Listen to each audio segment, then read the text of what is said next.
Hello guys, আমি রাব্বি মাহমুদ। সবাইকে জানাই ঈদের অবিরাম শুভেচ্ছা। একটু আগে ঘুমে থেকে উঠছি, এখন যাইতেছি ঈদের নামাজ পড়তে। আমি মনে হয় একটু লেট, 8টা বাজে নামাজ, এখন 7:50 বাজে। গাড়ি চালিয়ে আমার 20 কিলোমিটার যাইতে হবে। তো যাওয়া সম্ভব, দেখি নামাজ পাই কিনা। ইতালিতে যখন আপনি নামাজ পড়তে যাইবেন, ঈদের নামাজ, তখন দেখবেন যে কত দেশের কত মুসলিম মানুষ আসে এই জায়গায় নামাজ পড়তে। ঈদের নামাজ দেখলে মানে মনটা ফ্রেশ হয়ে যায়, মনটা অন্য একটা ভাব চলে আসে। ভাই, মুসলিম বিশ্বের এই একটাই শান্তির জিনিস যে আমাদের রং, আমাদের গঠন ভিন্ন হতে পারে, কিন্তু আমাদের মুসলমানদের লক্ষ্য একটাই। আর কত সুন্দর আমাদের ধর্মের। এখানেও ট্রাফিক পড়ছে। হ্যাঁ, এটা ট্রাফিক। এত ট্রাফিক কেন আজকে? সমস্যা কি? হয়তো বা ঈদের জন্য সবাই নামাজের জন্য দৌড়াইতেছে। তো অবশেষে মসজিদের কাছে চলে আসছে। মানুষে ভরপুর মানুষ হয়েছে। মসজিদ খুবই ছোট, বা আফ্রিকান, মরক্কান, মিশরি মিল্লা বহুত মানুষ, Pakistani. Islam ti fa vedere quanti sono musulmani attorno di te, quanti sono musulmani sulla strada giusta come te.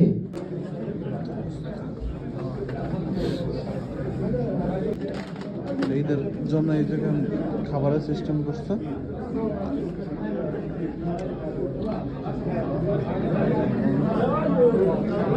আমাদের ঈদের নামাজ শেষ হলো, আলহামদুলিল্লাহ। তো আমার ফ্রেন্ড এই মসজিদের উপরে আমার ফ্রেন্ডের নতুন দোকান, তো সে দোকানে যাইতেছি, ওর একটু হেল্প করব। ওর দোকানে ও নাম্বার লাগাইবে, টাকা রেট লাগাইবে, সেই কারণে এই হলো দোকান প্রায় কমপ্লিট হয়ে গেছে। আপনাদের দেখাইতেছি, কতক্ষণ পর আসবে। আমার এক বড় ভাই নামাজ পড়ে আইছে। তো মরক্কান যে ইমাম আছে, ইমাম তার ঈদের সালামি দিছে। তো এই এক্সপিরিয়েন্সটা ভাই কত বছর ধরে বিদেশ করেন? আমি বিদেশ আছি 2009-তে বাইরেছি দেশেতে। এই পর্যন্ত আমি দেশেও দেখলাম যে ইমাম সাহেব আমার টাকা দিতে কি এবং ইয়া করতে কোনো সময় না, কিন্তু কাজ প্রথম, ঠিক আছে। তো আমি লইতাম চাইছিলাম না, 10 টাকা দিছে, 10 ইউরো অনেক কিছু দেওয়ার পরে আমি লইতে চাইছি না। এরপরে তো কোথাও যে পাথর লোক পরে আমি এই কথাতে মানে খুশি হয়ে পরে লইলাম। পরে আম্মু 5 টাকা দিয়ে দিচ্ছি। আমি কই, দেখ তুই বড়, আমি ছোট, মাইন্ড করিস না, আমি 5 টাকা দিলাম। দেখছেন ধর্মটা কি? দেখছেন ইয়া জীবনে ইয়েরা করবে, সবাই ঈদ মোবারক। দেখছেন, এটাই আমাদের মুসলিম ধর্মের বিশ্বের সকল মানুষের মনের আন্তরিকতা। এটা হলো আমাদের সবচেয়ে সুন্দর ধর্ম। ইনশাআল্লাহ সামনের বছর কি আমিও ব্যবসা নিয়ে দাঁড়াবো, ঠিক আছে ইনশাআল্লাহ। এরকম দেখা যায় করে বুঝলি, আজকে সুন্দর দেখা যায়। আমি আল্লাহ বরকত দিছে। আমার যেমন আজকে মানে তো এই হলো আমার ফ্রেন্ডের দোকান, পুরো সেন্টারের সাথে। আমার লাইফে দেখ ইমামের কাছ থেকে আমি কিন্তু কোনো সময় পাই না। দেখ আমি ইজিপ্টে থেকে আইছি, লিবিয়া থেকে আইছি, লিবিয়াও কিন্তু আমি ইমাম সাহেবের লগে ভালো একটা আমার ইয়ে আসিল, এই জন্য নামাজ কালাম করতাম, গিয়ে তারাবি পড়তাম, তে ভালো একটা ইয়ে আসিল। এফরিজ চলে না? চলে। আজকে মাল আইবো ভাই, বহুত মাল আইবো ভাই। আজকে একটু সময় দিন। আচ্ছা, সময় দিন না, হাইস্ট 1 ঘন্টা। তো এই তো দেখেন একটা জিনিস গড়তে সময় লাগে, কিন্তু একবার হয়ে গেলে হয়ে গেছে না। এই যে এটা কত, 1 মাস 1.5 মাস 3 মাস যেতেছে এই দোকানটা সবকিছু করতে।